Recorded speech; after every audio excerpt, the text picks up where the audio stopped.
जय हिंद दोस्तों, ज्ञान सागर सिविल एकेडमी में आप सबका स्वागत है। आज हम डिस्कशन करेंगे एमएसएमई के बारे में, micro small and medium enterprises.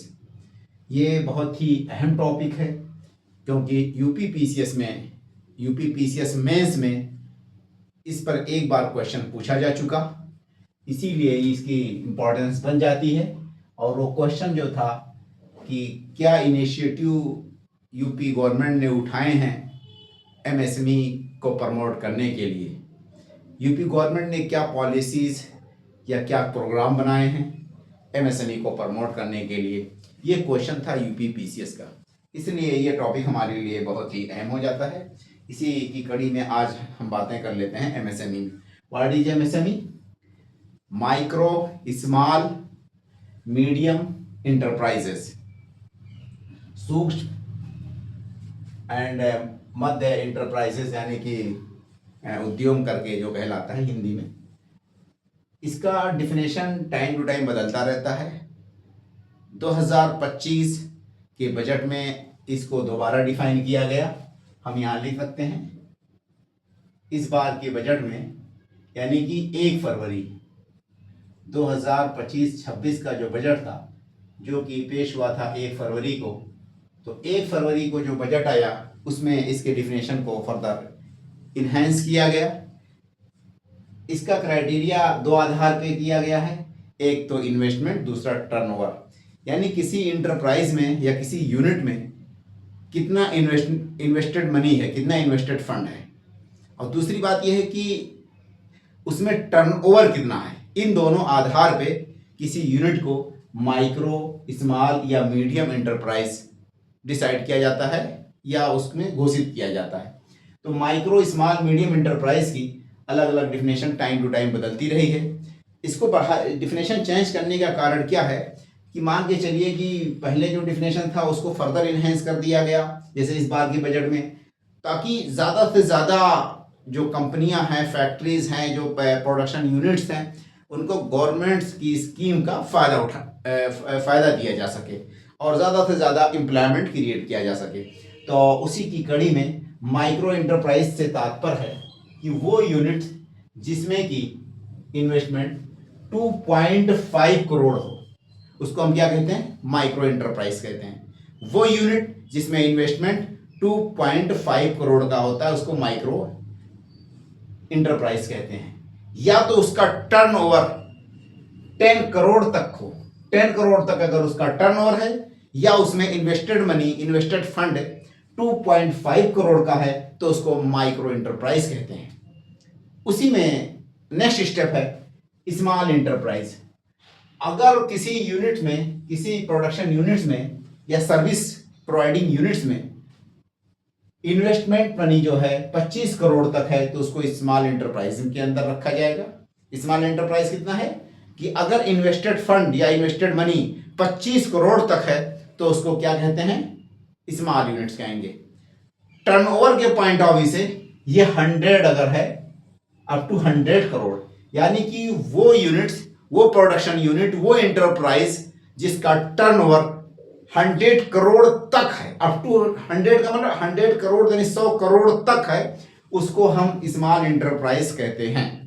दूसरी पॉइंट नेक्स्ट है मीडियम इंटरप्राइज। वो प्रोडक्शन यूनिट्स या वो इंटरप्राइज, वो फैक्ट्री जिसमें इन्वेस्टमेंट 125 करोड़ तक है, उसको हम मीडियम एंटरप्राइज कहते हैं। या तो उसका टर्नओवर 500 करोड़ तक है, तो उसको हम क्या कहते हैं? Medium enterprise. अब यानी कि दो आधार पे, दो हेड्स पे माइक्रो स्मॉल मीडियम एंटरप्राइज को डिमार्केट किया गया है, एक इन्वेस्टमेंट और दूसरा टर्नओवर। अब समस्या ये है कि इतना ज्यादा डेटा फैक्ट्स आधारित ये इंफॉर्मेशन है, आप लोग इसको कैसे मेमोराइज करेंगे? हमने क्या किया, लिखा माइक्रो स्मॉल मीडियम इंटरप्राइजेस, ऊपर नीचे लिख दी। फिर हमने जो है इन्वेस्टमेंट लिखे, इसके अंतर्गत हमने तीनों वैल्यू को ऊपर नीचे लिखे, पहले, दूसरा, तीसरा। 2.5 किसका है? माइक्रो का है इन्वेस्टमेंट। स्मॉल का 25 करोड़ है, मीडियम का 125 करोड़ है। अब देखिए इन्वेस्टमेंट पॉइंट के हिसाब से माइक्रो स्मॉल मीडियम एंटरप्राइज किसे कहते हैं?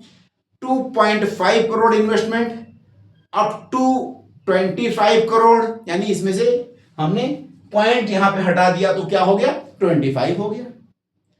और 25 का मल्टीप्लाई अगर 5 से कर दिया जाए तो 125 हो जाएगा। तो 2.5 25 125 25 सब में आ रहा है, बस इस वाले में ओनली पॉइंट है यहां पे, यानी दशमलव लगा हुआ है और यहां पे एक एक्स्ट्रा जोड़ दिया गया। इस तरह से याद करिए इसको। तो 2.5 इन्वेस्टमेंट है माइक्रो में, स्मॉल में 25 इन्वेस्टमेंट है यानी 25, और मीडियम में 125 125। ये हो गया आपका इन्वेस्टमेंट के हिसाब से। टर्नओवर के हिसाब से कैसे मेमोराइज करेंगे आप लोग? माइक्रो का टर्नओवर जो है 10 करोड़, स्मॉल का टर्नओवर जो है 100 है, तो 10 का जो है 10 दहाई 100, 10 इंटू 10 अगर कर दें, 10 को 10 से मल्टीप्लाई करें तो 100 होता है। ठीक, तो उसी का मल्टीप्लाई करिए तो 10 100 500, ठीक, 10 100 500, इस तरह याद करिए। तो ये आप आसानी से इस तरह ऊपर नीचे से सीक्वेंस वाइज। इसमें कैसे याद करेंगे? 2.5 25 125, ठीक, इन्वेस्टमेंट के पॉइंट ऑफ व्यू से। टर्नओवर के हिसाब से 10 100 500, इस तरह से आप याद कर सकते हैं। तो यहां पे क्या है कि टर्नओवर आपका अप टू 10 करोड़ है, up to 100 crore, up to 500 crore. इस बार के बजट में ये बात कही गई थी और फिर बाद में गजट में भी गवर्नमेंट ने इसको यही डिफिनेशन जारी किया। नेक्स्ट पॉइंट क्या है कि यूपी के पॉइंट ऑफ व्यू से हम देखते हैं कि किसका क्या रोल है, क्या सिग्निफिकेंस है, प्रेजेंट टाइम पे क्या सिनेरियो है। यूपी नहीं, इंडिया नहीं, पूरी दुनिया में ग्लोबल लेवल पे अगर एमएसएमई की बात की जाए तो मोर देन 70% इंप्लॉयमेंट पूरी दुनिया लेवल पे एमएसएमई प्रोवाइड करती है। प्रोडक्शन और आउटपुट के हिसाब से बात की जाए तो 80 to 90% global trade, global output, global manufacturing, global services सब कुछ एमएसएमई प्रोवाइड करती है। तो 70 to 90% दुनिया का सारा वर्क, चाहे वो आपका प्रोडक्शन हो यानी आउटपुट हो, चाहे वो एम्प्लॉयमेंट हो, चाहे वो एक्सपोर्ट हो, सब कुछ एमएसएमई प्रोवाइड करती है अगर ग्लोबल लेवल पे कैलकुलेट किया जाए। सेम हाल इंडिया लेवल पे भी इसका बहुत बड़ा योगदान है।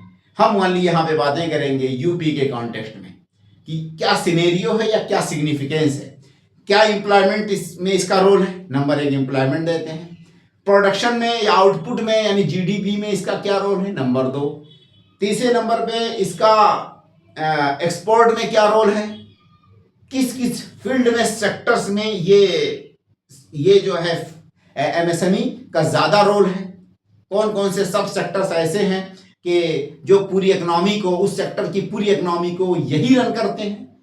इस पॉइंट ऑफ व्यू से हम यहाँ पे डिटेल में बातें करते हैं। तो व्हाट इज द सिनेरियो या what is the significance of MSME in the context of Uttar Pradesh. Uttar Pradesh के पॉइंट ऑफ व्यू से एमएसएमई का क्या रोल है, क्या सिग्निफिकेंस है और क्या सिनेरियो है, यानी प्रेजेंट टाइम में क्या सिचुएशन है। तो फर्स्ट नंबर पे लार्जेस्ट एमएसएमई अगर इंडिया में किसी स्टेट में तो कहां पे है? यूपी में है, जो कि पूरे इंडिया के 95 लाख एमएसएमई यूपी में अकेले है। पूरी इंडिया में 6.33 करोड़ एमएसएमई है, ये हमने लिख दिए। पूरी इंडिया में कितने एमएसएमई है? 6.33 करोड़ एमएसएमई है। उस 6.33 करोड़ एमएसएमई में से 95 लाख एमएसएमई ओनली इंडिया में, यूपी में पाए जाते हैं। यूपी के भीतर 95 लाख हैं। ये 95 जो पूरे इंडिया का हिस्सा यूपी में अकेले एमएसएमई का है, उसकी भागीदारी 14% जो है पूरे इंडिया के एमएसएमई की है। यानी पूरी इंडिया में अगर 100 है तो उसका 14% एमएसएमई यूपी में अकेले है। इसलिए यूपी लीडिंग है एमएसएमई की, नंबर ऑफ एमएसएमई के मामले में। पहला पॉइंट हो गया।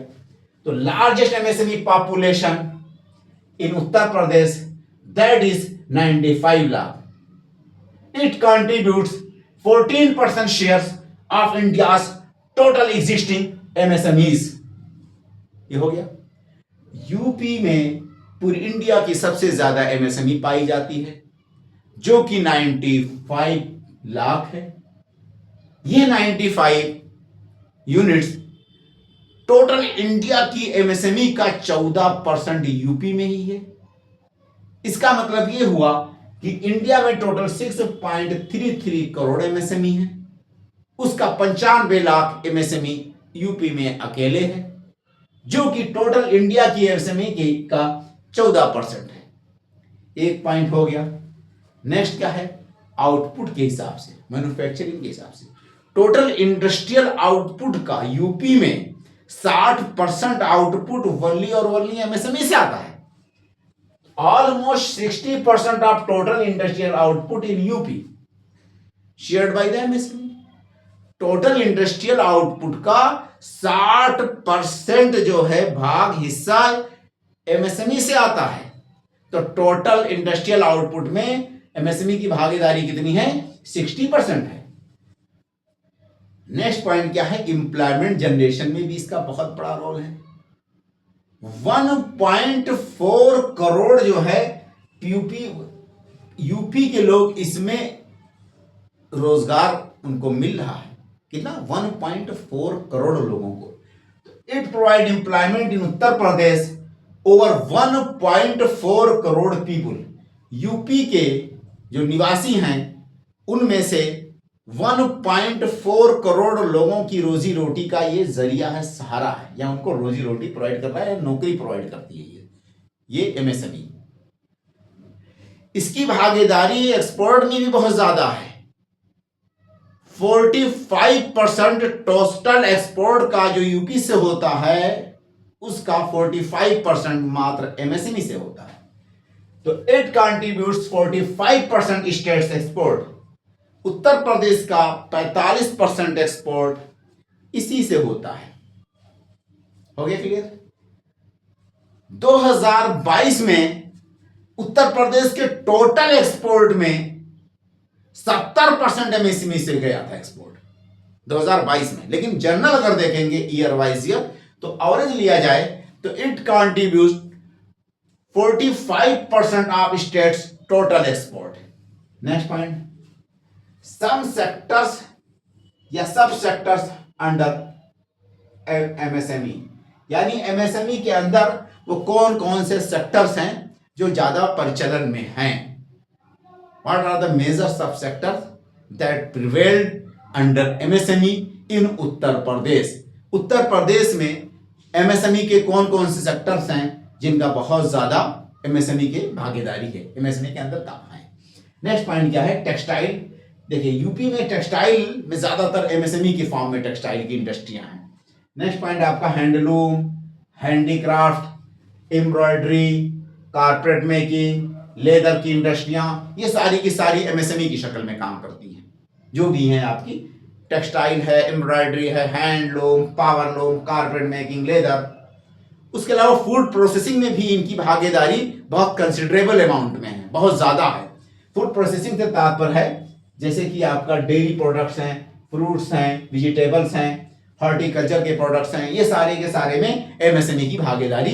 ब्यूरिश के प्रोडक्ट्स हैं जितने, आपका इटरीज बहुत सारी हैं, जो भी नमकीन, चिप्स है और आपका क्या कहते हैं ये जो बेकरी के आइटम्स हैं, वो सारे के सारे एमएसएमई के पैटर्न पे काम करते हैं। उसके अलावा हाल के दिनों में हमने देखा है कि एमएसएमई की भागीदारी कुछ जो नॉवेल सेक्टर्स हैं, जो इमर्जिंग सेक्टर्स हैं, उनमें भी बढ़ती जा रही है।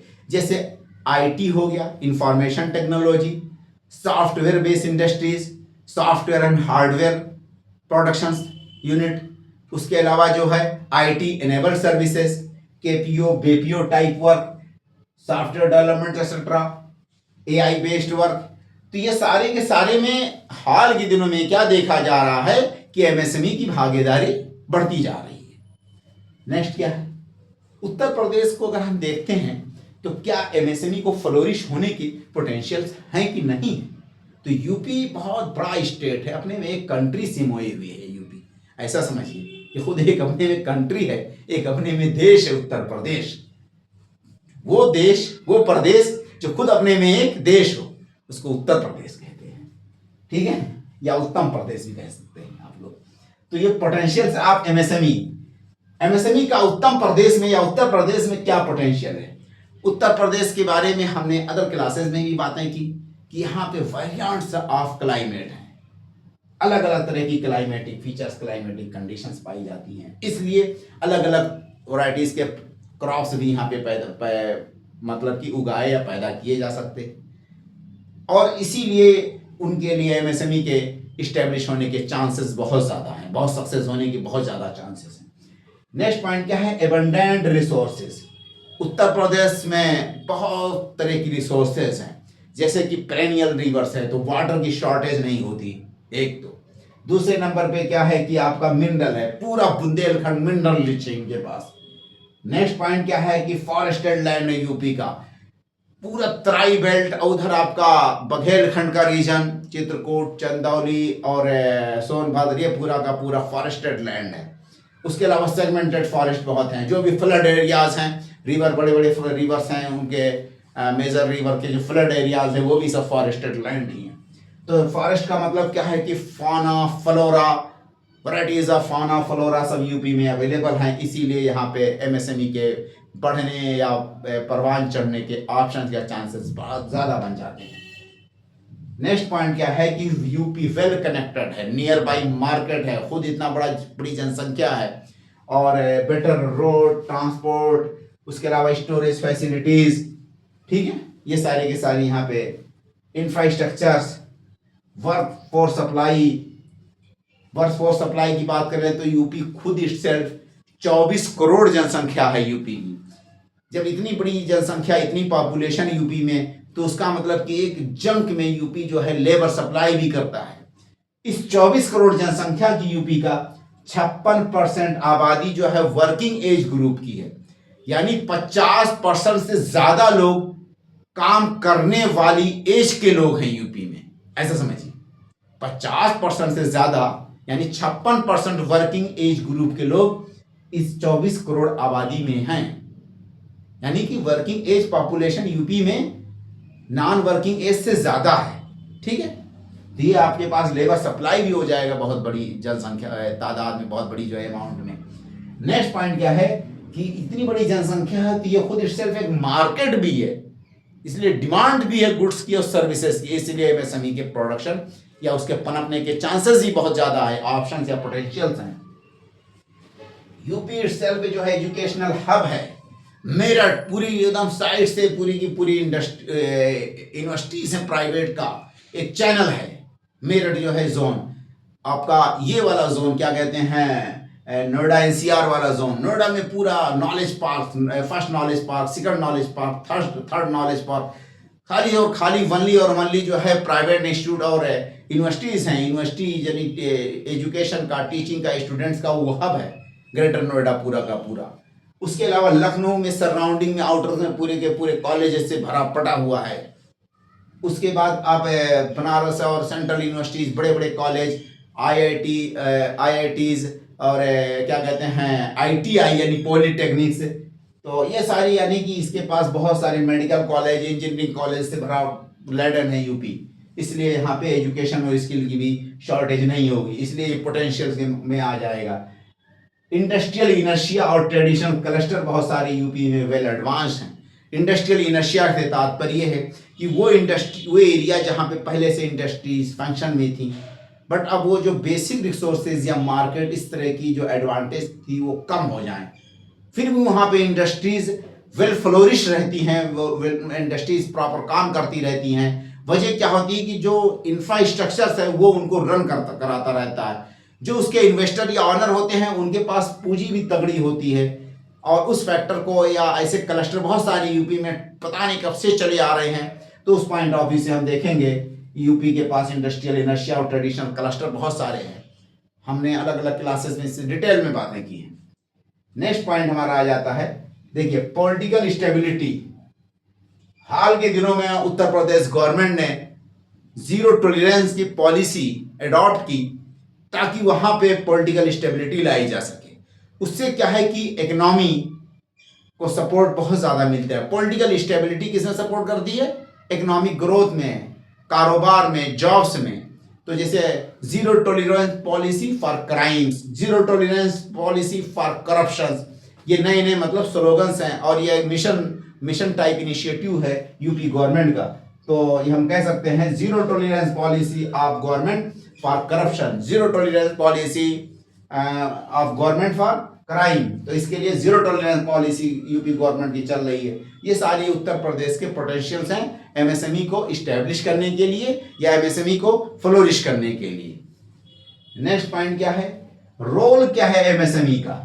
एमएसएमई के रोल की अगर बात की जाए तो नंबर 1 पे एम्प्लॉयमेंट का बहुत बड़ा साधन है। एम्प्लॉयमेंट ये समझिए कि यूपी का एग्रीकल्चर के बाद सेकंड नंबर पे अगर एम्प्लॉयमेंट का कोई साधन है, कोई जरिया है, मींस है, तो वो एमएसएमई ही है।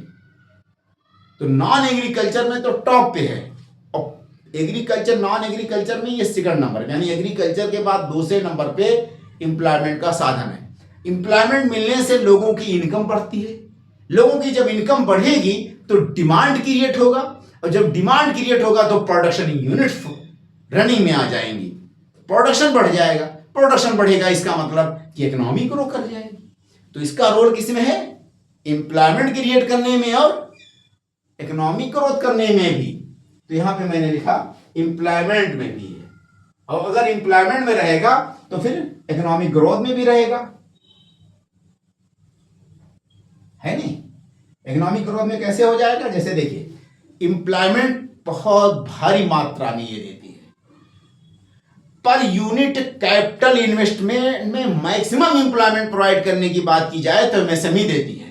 पर यूनिट कैपिटल इन्वेस्टमेंट में कितनी ज्यादा एम्प्लॉयमेंट कोई दे रहा होता है तो एमएसएमई यूनिट सबसे ज्यादा देती है। नंबर 1, एम्प्लॉयमेंट आने से इनकम बढ़ता है लोगों का। लोगों का जब इनकम बढ़ेगा तो डिस्पोजेबल इनकम जो है वो बढ़ जाएगा। पर्सनल डिस्पोजेबल इनकम यानी परचेजिंग पावर लोगों की बढ़ेगी। लोगों की परचेजिंग पावर बढ़ने से डिमांड बढ़ेगा गुड्स और सर्विसेज का। डिमांड बढ़ने से, इसको हम अगर यहां पे ड्रॉ कर देते हैं तो बहुत बेटर रहेगा, समझने में आसानी हो जाएगी। ओनली एम्प्लॉयमेंट से क्या क्या प्रभाव पड़ता है किसी भी इकोनॉमी में, खाली एम्प्लॉयमेंट क्रिएट होने से। सपोज दैट कि आपका एम्प्लॉयमेंट है, मान के चलिए कि ये एम्प्लॉयमेंट है। अगर एम्प्लॉयमेंट आपका ग्रो करता है, एम्प्लॉयमेंट मिलने से लोगों के इनकम बढ़ जाएंगे। लोगों का जब इनकम बढ़ेगा तो उसका मतलब यह है कि डिमांड मार्केट में क्रिएट हो जाएगा। तो एग्रीगेट क्या है? एग्रीगेट मतलब पूरे कंट्री लेवल पे, नेशनल लेवल पे डिमांड बढ़ जाएगा। जब डिमांड बढ़ जाएगा तो ऑटोमेटिक प्रोडक्शन बढ़ जाएगा।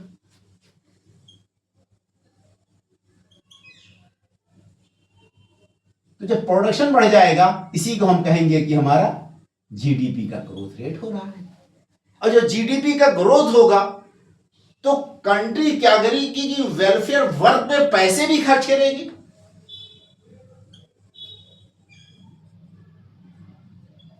है कि नहीं? फाइनली पूरी साइकिल, ये जो चक्र है बहुत ही प्रॉपर वे में रनिंग आ जाएगा। तो एमएसएमई का एम्प्लॉयमेंट जनरेशन में बहुत बड़ा रोल है।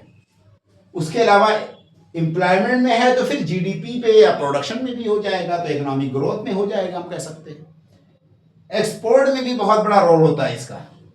हमने अभी यूपी के पॉइंट ऑफ व्यू से बताया कि कितना परसेंट है, 45% लमसम यूपी में एक्सपोर्ट इसी सेक्टर से हो रहा है। उसके अलावा इंडस्ट्रियल ग्रोथ में भी इसका बहुत बड़ा रोल है।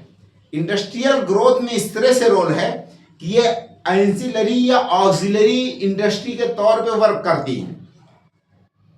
एमएसएमई एंसिलरी इंडस्ट्री के तौर पे वर्क करती हैं। एंसिलरी इंडस्ट्री का मतलब ये होता है कि ये सहायक इंडस्ट्रियां भी हैं, ये सहायक के तौर पे आउटसोर्सिंग का काम भी करती हैं। क्या है ये? एंसिलरी। एंसिलरी यूनिट्स का मतलब होता है, या इंडस्ट्रीज का मतलब क्या होता है कि जैसे मान के चलिए कि ऑटोमोबाइल से, ऑटोमोबाइल किसका है, ये टाटा की कंपनी ज्यादातर रहती है इसमें, या महिंद्रा वालों की रहती है।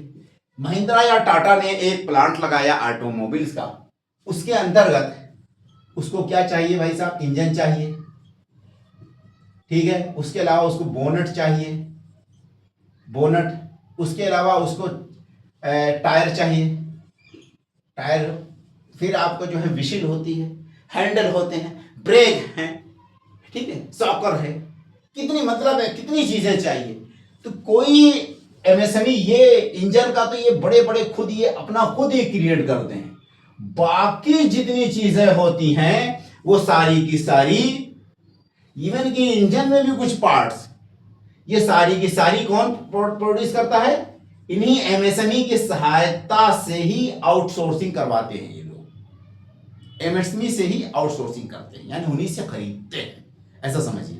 जिसके कारण क्या होता है, ये एंसिलरी यूनिट्स के काम में भी है, यानी एंसिलरी यूनिट के तौर पे भी प्रोडक्शन में, मैन्युफैक्चरिंग में, इंडस्ट्रियल वर्क में इनका बहुत बड़ा योगदान होता है, इसलिए इंडस्ट्रियल ग्रोथ में भी यही सहायक हैं। रीजनल डेवलपमेंट में जो बॉडी कॉर्पोरेट्स होते हैं, बड़ी बड़ी एमएनसीज होती हैं, बड़ी बड़ी कंपनियां होती हैं, आपने देखा होगा सब बड़े बड़े शहरों में ही स्टैब्लिश होती हैं, मेट्रोज में ही फंक्शनल होती हैं, वो रूरल एरियाज में नहीं जाती हैं। But MSME one house hold भी के अंदर भी काम कर सकती है, एक छोटे से घर में भी 3 लोग अपना कोई प्रोडक्शन कर रहे होते हैं। किसी डिस्ट्रिक्ट में जरूरी नहीं है, छोटे से टाउन, छोटे से गांव में भी कोई प्रोडक्शन यूनिट्स हो सकता है। तो ये बहुत डिस्पर्स और डाइवर्स है और फैला हुआ एक्सपेंडेड एक तरह से प्रोडक्शन सिस्टम या यूनिट्स है। तो ये रीजनल डेवलपमेंट में, रीजनल इक्वालिटी में बहुत ज्यादा सहायक है, ये डाइवर्सिटी मेंटेन करती है, इक्विलिब्रियम लाती है रीजन टू रीजन, इसलिए इसकी महत्व बढ़ जाती है। नेक्स्ट पॉइंट, ये इंक्लूसिव भी है, इसमें ऑनर्स यानी इंप्लॉयर प्लस इंप्लॉइज, बहुत बड़ी जनसंख्या इंप्लॉयर और इंप्लॉइज दोनों की ऐसी है जो कि वीकर सेक्शन से आते हैं, तो इसको हम क्या कहेंगे, ये इंक्लूसिव है या इंक्लूजन भी इसमें है। इंक्लूजन कैसे है कि इसमें जो काम करने वाले लोग हैं या जो इसके मालिक हैं वो वीकर सेक्शन से बिलोंग करते हैं, जैसे एससी, एसटी, ओबीसी, माइनॉरिटी और फीमेल, क्योंकि इसमें बहुत ही अनस्किल्ड या सेमी स्किल की जरूरत होती है। ट्रेडिशनल वे ऑफ प्रोडक्शन होता है, दूर दराज के एरियाज में छोटा छोटा काम होता रहता है, तो इसीलिए इसका रोल किसमें है, इंक्लूजन में भी है। तो रोल ऑफ एमएसएमई में क्या हो गया, employment generation, export promotion, economic growth, industrial growth और आपका रीजनल डेवलपमेंट, इंक्लूजन, इतने सारे चीजें किसमें हैं, रोल में आ जाएंगे। नेक्स्ट पॉइंट क्या है, चैलेंजेस। देखिए एमएसएमई में क्या क्या चैलेंजेस हैं, एमएसएमई को क्या क्या समस्याएं आ रही हैं, what are the problems faced by the MSMEs.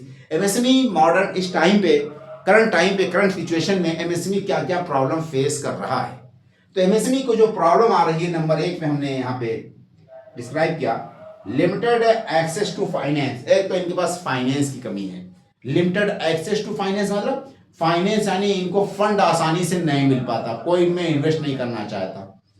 Next point क्या है, इंफ्रा डिफिशियंसी, इनके पास खुद की इंफ्रास्ट्रक्चर की कमी होती है। इनएडिक्वेट ट्रांसपोर्ट फैसिलिटीज, इनके पास प्रॉपर ट्रांसपोर्ट फैसिलिटीज नहीं होती।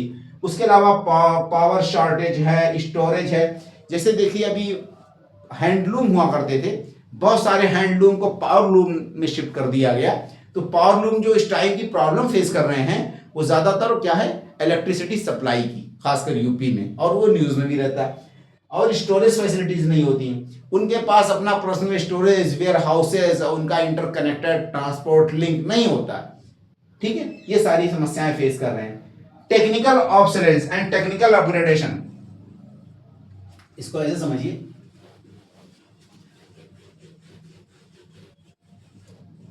जो टेक्निकल है या टेक्नोलॉजी है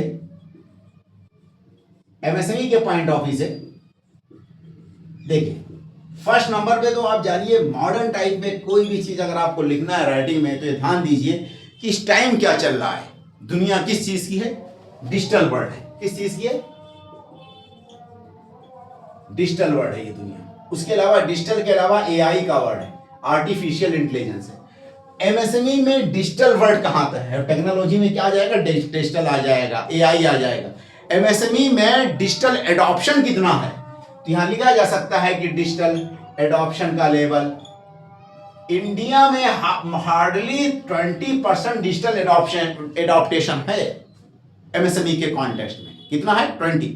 वही ताइवान, वही आपका साउथ कोरिया, उसमें डिजिटल एडॉप्टेशन अप्रोक्सीमेटली कितना है? 90 to 95% उनके यहाँ डिजिटल एडॉप्टेशन है। एआई तो भूल जाइए अभी जो ट्रेडिशनल इंडस्ट्रीज हैं उनके पास क्या होता है, जो उनके मालिक होते हैं कंपनी के, वो छोटा सा ऐसे मोबाइल रखते हैं और वो भी आगे एक पॉकेट्स होता है, उसी में ऐसे रखे रहते हैं। तो जो आपका स्मार्टफोन है, कोई भी आपका प्रोडक्ट का यानी मॉडल सैंपल भेजना है व्हाट्सएप पे, फेसबुक पे, ये सब तो बहुत दूर दूर है बेचारे।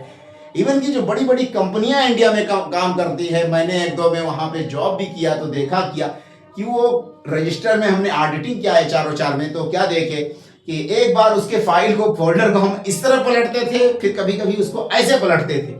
वो पुराने जमाने में जो मोटे मोटे रजिस्टर होते हैं, ये नहीं कि लैपटॉप और ये इस पे सिस्टम को उनको अपग्रेड कर दिया गया हो, तो इनका डेटा, इनका सिस्टम आज भी वही पुराने जमाने में चला आ रहा है। ठीक है, तो ये डिजिटल एडॉप्शन। उसके अलावा देखिए टेक्नोलॉजी का क्या है काम? ये रिफॉर्म, टेक्नोलॉजिकल रिफॉर्म से बहुत दूर है। टेक्नोलॉजी का जो अपग्रेडेशन है, अपग्रेडेशन के मामले में जैसे चाइना वाइना बहुत ज्यादा फास्ट है। नई टेक्नोलॉजी क्या करती है कि फर्स्ट नंबर में जो प्रोडक्शन कास्ट होता है, पहली चीज उस पर स्ट्राइक करती है कि वो प्रोडक्शन कास्ट को रिड्यूस करती है। क्या कर देती है? रिड्यूस करती है। जैसे किसी चीज की प्रोडक्शन कास्ट रिड्यूस होगी, इसका मतलब क्या होगा? वही साइमल्टेनियसली आपका जो प्रॉफिट्स है, वो आपका प्रॉफिट ऑटोमेटिक इंक्रीज हो जाएगा, इनहेंस हो जाएगा। प्रोडक्शन के कॉस्ट के घटने से प्रॉफिट बढ़ जाएगा। दूसरे पॉइंट क्या है? आपका ये जो फिनिश गुड्स है वो एक तरह से पीपल्स की मतलब चॉइस भी को क्रिएट करेगी, और वैरायटीज जो है, एक तरह से वैरायटीज जो होती हैं उसको भी कह सकते हैं कि वैरायटीज जो, तो टेक्नोलॉजी अपग्रेडेशन से वैरायटीज, लागत के अलावा एक तो रिसोर्स जो है उसको भी बचाया जा सकता है। रिसोर्स, कम रिसोर्सेज पे भी कोई चीज प्रोडक्शन हो सकता है, तो मतलब कि मिनिमम रिसोर्सेज यूटिलाइज्ड। ठीक है, तो यहां पे हम कह सकते हैं टेक्नोलॉजी यूज करने से मिनिमम रॉ मटेरियल जो नहीं होता वो यूटिलाइज होता है जब रिसोर्स आपका, सॉरी, टेक्नोलॉजी अपग्रेड होगी। अब ये सारी की सारी चीजें यूपी में तो बहुत दूर, जो महाराष्ट्र और आपका तमिलनाडु, वहाँ की एमएसएमई वगैरह और ज़्यादा स्ट्रांग है यहाँ के मुकाबले में। इवन पंजाब की लुधियाना, जालंधर वगैरह के जो बहुत सारे यूनिट्स हैं, क्लस्टर्स हैं, वहाँ तो यूपी से बहुत ज़्यादा ही हैं, लेकिन ये फिनोमेना अभी वहाँ तक नहीं पहुँच पाई हैं। उसके अलावा जो फिनिश गुड्स है उसमें वैरायटीज़ हैं, वो कम्पिटिटिव भी रहता है। कम्पिटिटिव मतलब कि चीप कास्ट पे आपको मिल जाएगा आसानी से। ठीक है, ये सारी की सारी क्वालिटीज आपकी टेक्नोलॉजी के खाली एक चीज के एडवांस होने से है। वर्ल्ड लेवल के मार्केट्स में आप अपने प्रोडक्ट्स को जो नहीं है बीट, यानी कि कंपीट करा ले जाएंगे, अपने प्रोडक्ट्स को वर्ल्ड के प्लेटफॉर्म पे कंपीट करा ले जाएंगे। ये भी हम कह सकते हैं कि तो एक्सपोर्ट लेवल पे जो नहीं है, to compete your products at the for export at global portal, world level के पोर्टल पे आप अपने प्रोडक्ट को एक्सपोर्ट में कंपीट करा ले जाएंगे। ये भी इससे आता है, यानी कि टेक्नोलॉजी के अपग्रेडेशन से।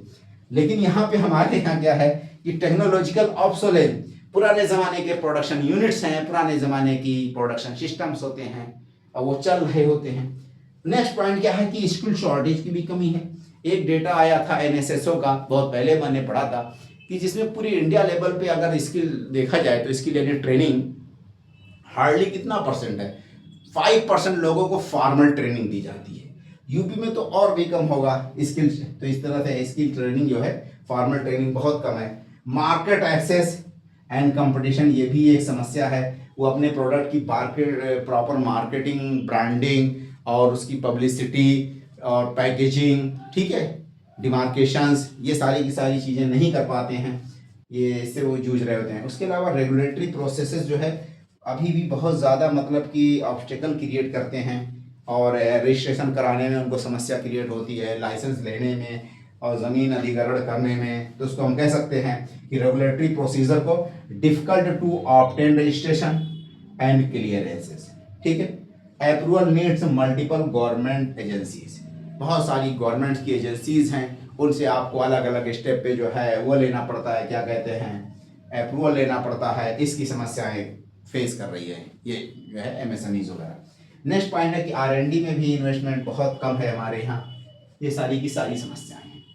अब इनकी समस्याओं के समाधान के लिए एक तो सेंट्रल गवर्नमेंट ने कुछ स्कीम चलाए हैं और कुछ यूपी गवर्नमेंट ने स्कीम चलाए हैं।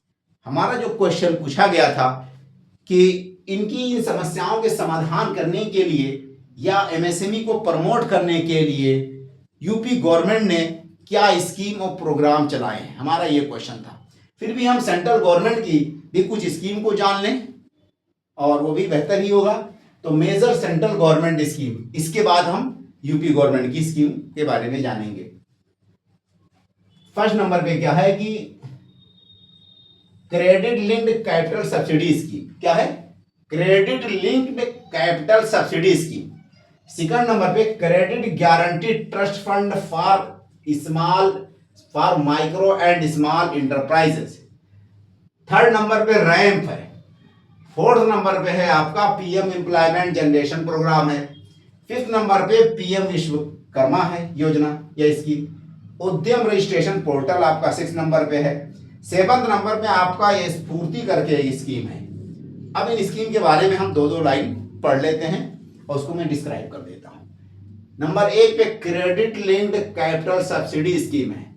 Credit linked capital subsidy scheme से तात्पर्य है कि जो एमएसएमई में टेक्नोलॉजी है उसको अपग्रेड करना, to upgrade technologies among MSME.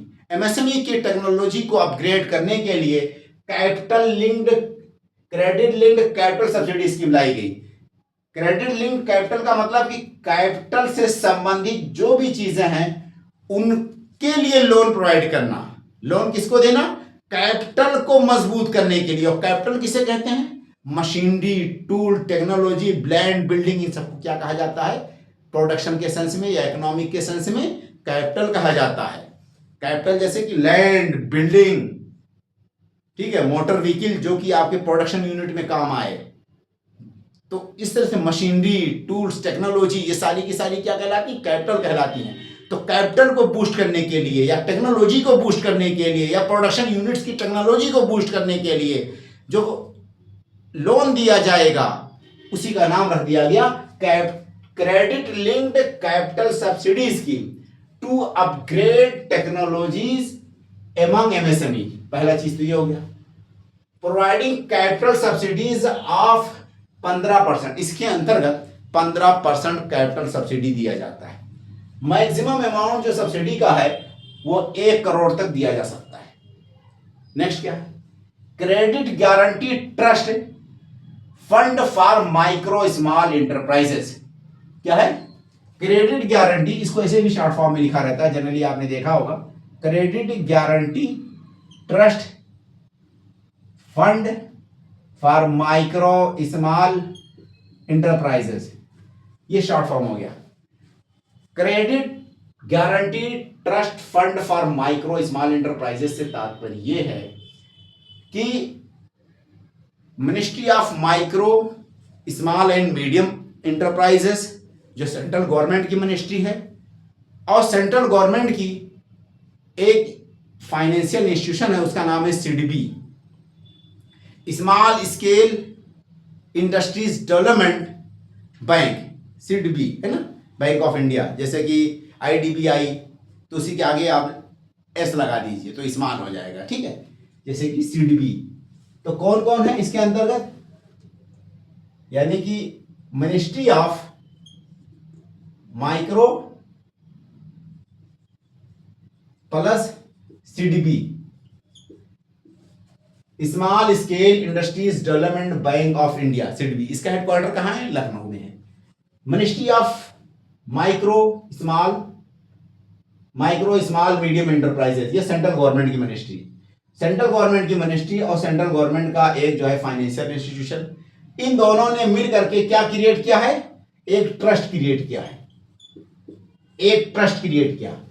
ये ट्रस्ट का नाम क्या रखा, credit guarantee trust fund for micro and small enterprises. इस ट्रस्ट का काम क्या है कि ये गारंटी देती है, किस चीज की गारंटी देती है, ये गारंटी देती है मेंबर लेंडिंग इंस्टीट्यूशंस को। ये मेंबर लेंडिंग इंस्टीट्यूशंस कौन कौन है, देखिए मेनली जो कॉमर्शियल बैंक्स हैं, commercial banks and selected RRBs and selected RRBs, regional rural bank कुछ सेलेक्टेड हैं और कुछ सेलेक्टेड कॉमर्शियल बैंक। इन दोनों को ये ट्रस्ट क्या कहता है कि तुम लोन दो, किसको लोन देंगे ये लोग, एमएसएमई के लिए। लोन किसको दे रहे हैं ये लोग, एमएसएमई को दे रहे हैं। एमएसएमई को लोन देने के लिए ये बंदा यानी ये जो ट्रस्ट है, ये ट्रस्ट वाला क्या कह रहा है इन लोगों को कि तुम लोन दो, बेफिक्र होकर के लोन दो, फ्री कोलेटरल लोन दो। कैसा लोन दो, फ्री कोलेटरल। फ्री कोलेटरल का मतलब कि ऐसा लोन जिसपे आपको कोई भी सिक्योरिटी के तौर पे, जमानत के तौर पे बैंक के पास अमाउंट या खेत बाड़ी कुछ शो नहीं करना होता है, उसको फ्री कोलेटरल कहते हैं। जब आप लोन ले रहे हैं बैंक से तो ऐसे सिचुएशन पे आप कुछ भी उससे के सामने शो नहीं करते, ना घर, ना दर, ना जमीन, ना जायदाद, ना अपनी फैक्ट्री, ना यूनिट्स, उसको कहते हैं free collateral loan. Free collateral loan देने के लिए एमएसएमई को ये जो ट्रस्ट है, ये ट्रस्ट जो है उत्साहित करती है इन लोगों को कि कॉमर्शियल बैंक को या सेलेक्टेड आरबीआई को अगर तुम एमएसएमई को बढ़ाने के लिए लोन दोगे तो मैं उसकी गारंटी लेता। ठीक है, इस तरह से समझिए आप। तो इसी के चीज का नाम रखा गया credit guarantee trust fund for micro small enterprise. It guaranteed its guarantees are provided over collateral free lending to member lending institution। ये member lending institutions हैं कौन कौन, जैसे देखिए member lending institution में कौन है, वो कॉमर्शियल बैंक जो कि एमएसएमई को लोन दे रहे हैं उसको मेंबर लैंडिंग इंस्टीट्यूशन इन्होंने कहा, इनके टेक्स्ट में, इनकी लैंग्वेज के हिसाब से। या selected RBI, regional rural bank, ये मेंबर लैंडिंग इंस्टीट्यूशन हैं। इनका काम क्या है कि इनको लोन देना ताकि एमएसएमई को बढ़ावा जा सके, एमएसएमई को स्थापित किया जा सके, उसके काम को फैलाया जा सके, उसमें स्ट्रेंथ लाया जा सके। उसके काम को बढ़ाने के लिए ये फ्री कोलेटरल लोन की जिम्मेदारी कौन ले रहा है, ये ट्रस्ट ले रहा है। इस ट्रस्ट को बनाने वाले कौन है, मिनिस्ट्री ऑफ एमएसएमई और सिडबी ने मिलकर के एक ट्रस्ट बनाया।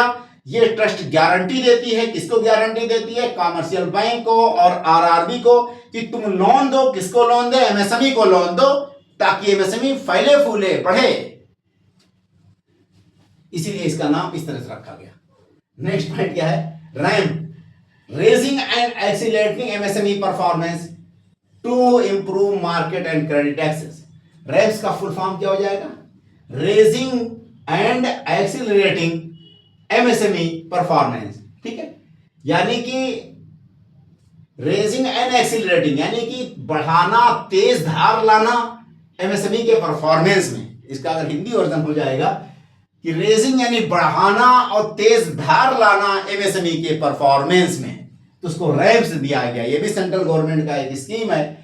उसके अंतर्गत मार्केट सुविधाएं दी जाता है, मार्केटिंग फैसिलिटीज प्रोवाइड की जाती है एमएसएमई को। रैम्प के अंतर्गत उनको क्रेडिट एक्सेस या क्रेडिट की सुविधाएं यानी लोन वगैरह की सुविधाएं दी जाती है रैम्प्स के अंदर भी। नेक्स्ट पॉइंट क्या है, प्रधानमंत्री एम्प्लॉयमेंट जनरेशन प्रोग्राम। ये तो यूपीपीसीएसपीटी में भी खूब पूछता रहता है और ये अटल जी के टाइम की स्कीम है और प्रेजेंट टाइम पे भी दोबारा जब बीजेपी की सरकार आई तो उसको रिजुविनेट किया स्कीम को। एम्प्लॉयमेंट जो है, प्रधानमंत्री employment generation programme to generate employment opportunities, पहला काम क्या है कि एम्प्लॉयमेंट अपॉर्चुनिटीज पैदा करना। कहां पे? रूरल यूथ के लिए एम्प्लॉयमेंट अपॉर्चुनिटीज पैदा करना। ट्रेडिशनल जो आर्टिसंस हैं उनके लिए एम्प्लॉयमेंट अपॉर्चुनिटीज पैदा करना। एम्प्लॉयमेंट अपॉर्चुनिटीज कैसे पैदा होंगी? उसके लिए लोन दिया जाता है ताकि लोग सेल्फ एम्प्लॉयड हो सकें। कहां के लोग? खासकर गांव के लोग। ठीक है, प्रधानमंत्री एम्प्लॉयमेंट जनरेशन प्रोग्राम मेनली गांव के लोगों को टारगेट किया जाता था। इसके अंतर्गत नॉन फार्म सेक्टर में एम्प्लॉयमेंट पैदा करने के लिए गांव के एरियाज में लोन दिया जाता था, जो ट्रेडिशनल आर्टिसंस हैं उनको और वहां के युवाओं को। हो गया clear? Credit linked subsidy to establish MSME, यहां बात मैंने लिख दी हुई। इसके अंतर्गत जो है सब्सिडी के तौर पे इसे क्रेडिट जो है एक तरह से लिंक्ड सब्सिडी, यानी एक सब्सिडी जो है वो क्रेडिट आधारित है। ठीक है, एक तरह से सब्सिडी दी जाती है जो कि लोन के फॉर्म में होती है, ताकि एमएसएमई को आप लोग स्टैब्लिश करें गांव के लेवल पे। Non farm sector, non farm sector का मतलब कि एग्रीकल्चर को हटा करके के अलावा जो दूसरे सेक्टर्स गांव में हैं उनको बढ़ावा देना, जैसे एमएसएमई वगैरह। ठीक है, और वहां के युवाओं में रोजगार मुहैया कराना, रोजगार प्रोवाइड कराना, रोजगार क्रिएट करना, एम्प्लॉयमेंट क्रिएट करना। It provide margin money subsidy ranging from 15 to 35% of the project cost depending upon beneficiaries category and location। जो प्रधानमंत्री एम्प्लॉयमेंट जनरेशन प्रोग्राम है, इसके अंतर्गत जैसे किसी बंदे ने कोई भी चीज का प्रोडक्शन का यूनिट्स लगाया तो उसमें जो कॉस्टिंग लगी उसका सर्टेन अमाउंट्स, कुछ लोगों को तो 15% और कुछ लोगों को आपको 35% टोटल प्रोजेक्ट कॉस्ट का सर्टेन टाइम तक अगर आप बियर रन कर लेंगे सक्सेसफुल अपनी इंडस्ट्री, तो आपका वो सब्सिडी में कन्वर्ट हो जाएगा वो लोन। ठीक है, ये कहा गया है। दूसरी बात क्या है, ये वैरी करता है कैटेगरी टू कैटेगरी। जनरल के लिए अलग है, जैसे 15%, एससी एसटी के लिए अलग, वीमेंस के लिए अलग, इस तरह से होता नहीं है। अर्बन रूरल के लिए अलग, उसके अलावा लोकेशन भी वैरी करता है इसमें।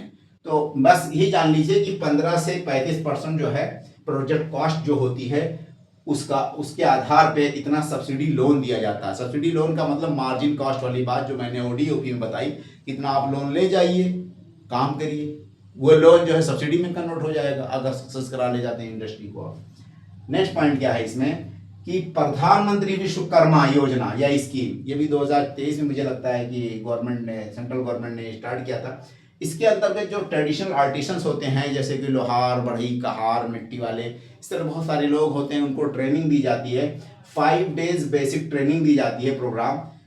कुछ जो है रजिस्टर्ड आर्टिसंस को, सारे लोगों को नहीं, कुछ रजिस्टर्ड आर्टिसन जो रजिस्ट्री कराएंगे कि हम ट्रेनिंग लेना चाहते हैं, उन लोगों को प्रधानमंत्री विश्वकर्मा के अंतर्गत वो दिया जाता है, लाभ मतलब कि ट्रेनिंग दी जाती है। उसके अलावा उनको लोन भी दिया जाता है या क्रेडिट फैसिलिटी दी जाती है। Collateral free credit, collateral free का क्रेडिट का मतलब कि आपको कोई जमानत के तौर पे कुछ शो नहीं करना है। ठीक है, क्योंकि बहुत से गरीब ऐसे होते हैं, बहुत से कारोबारी ऐसे होते हैं कि वो खुद किराए के घर में रह रहे होते हैं, बट वो छोटा मोटा काम करते रहते हैं, तो वो अपनी जमानत के तौर पे क्या शो करेंगे बैंक के सामने। तो इसीलिए कोलेटरल फ्री का मतलब यही हुआ कि आपको बिना कोई भी चीज़ की गारंटी शो किए आप लोन उठा सकते हैं। ठीक है, तो ये प्रधानमंत्री विश्वकर्मा योजना। ऐसे यूपी गवर्नमेंट का भी एक विश्वकर्मा योजना है, जो यूपी गवर्नमेंट की जब मैं प्रोग्राम स्कीम पढ़ेंगे एमएसएमई से रिलेटेड, उसमें डिटेल में बातें करेंगे उससे रिलेटेड। एक है उद्यमी पोर्टल करके, उद्यमी रजिस्ट्रेशन पोर्टल। इसके अंतर्गत क्या है कि जो इनफॉर्मल सेक्टर एमएसएमई के हैं उनको फॉर्मल सेक्टर में लाना। जो भी इनफॉर्मल सेक्टर हैं एमएसएमई के, उनको रजिस्ट्रेशन के द्वारा वो ऑनलाइन जा करके पोर्टल पे बिना किसी डॉक्यूमेंट्स के, बिना किसी कागजी कार्रवाई के अपने आप को, अपना डिटेल गवर्नमेंट को बता सकते हैं और वो फॉर्मल में कन्वर्ट हो जाएंगे।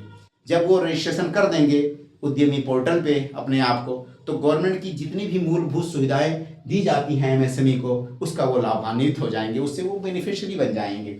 उसके अंतर्गत क्या है, जो प्रियोरिटी सेक्टर लैंडिंग है।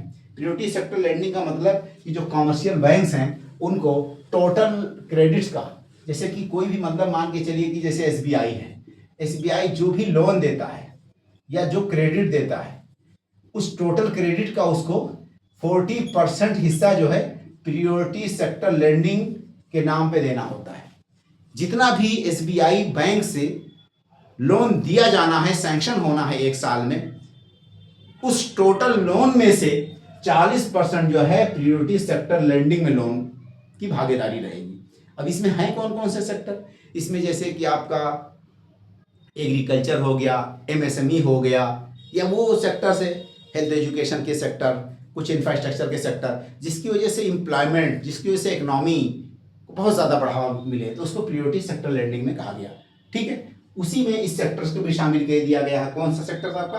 कि आप अगर कोई भी जो है to integrate informal micro enterprises into formal sectors, अगर आप उद्यमी के थ्रू अपने आप को रजिस्ट्रेशन करवा लेते हैं तो आप इनफॉर्मल इंटरप्राइज से किस में आ जाएंगे?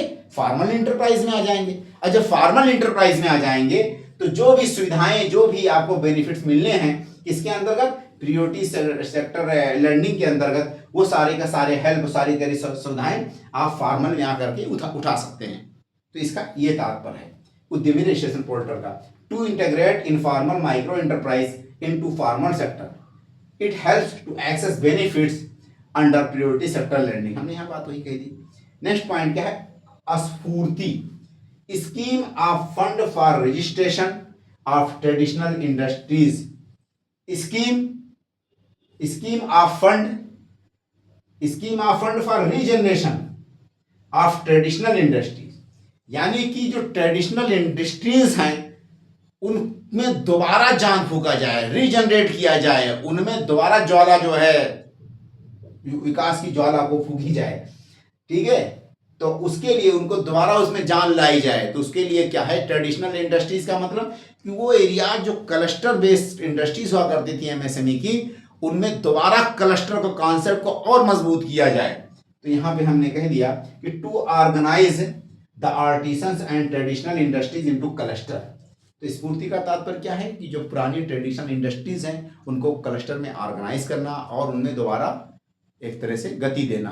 ठीक है, अब हमारा जो अगला टॉपिक होगा वो एमएसएमई से रिलेटेड जो है, उत्तर प्रदेश ने क्या क्या स्टेप उठाए हैं, उत्तर प्रदेश गवर्नमेंट की क्या क्या स्कीम प्रोग्राम्स हैं एमएसएमई से संबंधित, और इसी पे एक प्रीवियस ईयर क्वेश्चन भी है यूपीपीसीएस मेंस में, उस पर हम डिबेट और डिस्कशन करेंगे।